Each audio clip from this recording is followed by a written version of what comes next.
Hello and welcome to this edition of Tips and Tricks. Now today I'm going to be talking about slow rolling a shallow drop shot.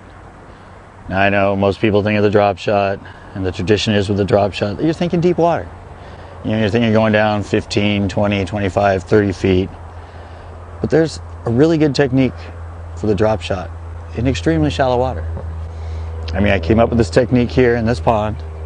A lot of you might know it. It's my test pond. It's a pond I film at all the time. It's extremely shallow. Right now the average depth I'm fishing is 2-3 feet. Even at its deepest when it's up in winter, there might be 6 feet of water in here, maybe 8. But I'm usually fishing 4 feet or less. So I came up with this shallow, slow roll drop shot technique.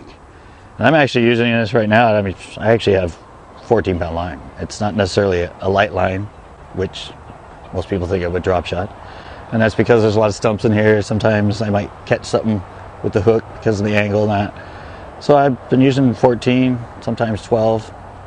Caught a lot of keepers on it. Seems to get me bites all the time. So obviously it's different because it's shallow, but it's different because you can actually use heavier weight on it. But the one thing you want to be aware of is your distance.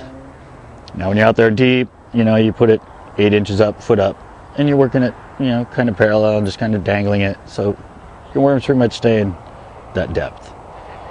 But when you go to the shallow slow rolling, you have to think about the angle, because you only have 2-3 feet of water, 5 feet of water, so the angle you're coming in is going to adjust where that worm is. So you might have to traditionally put it a little higher up or lower, but you just want to make sure that it's staying up off the bottom. And then when you get to the actual technique,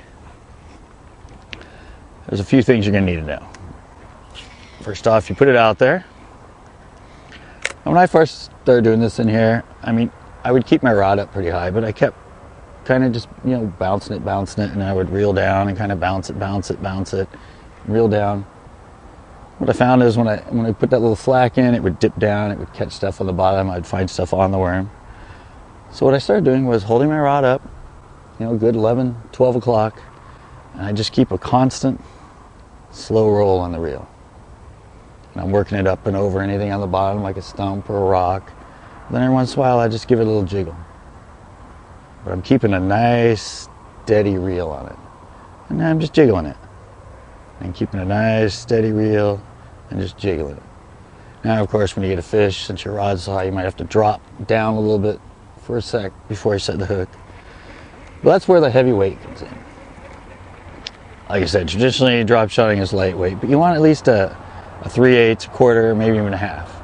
Because you want that line to be really tight when it's coming in. If it's really tight, that's what's keeping this thing up and nice and parallel, and having it coming along looking like it's a little minnow just cruising along above the bottom. So give it a try. It's definitely a different technique. It's a technique most people don't think of when drop shotting.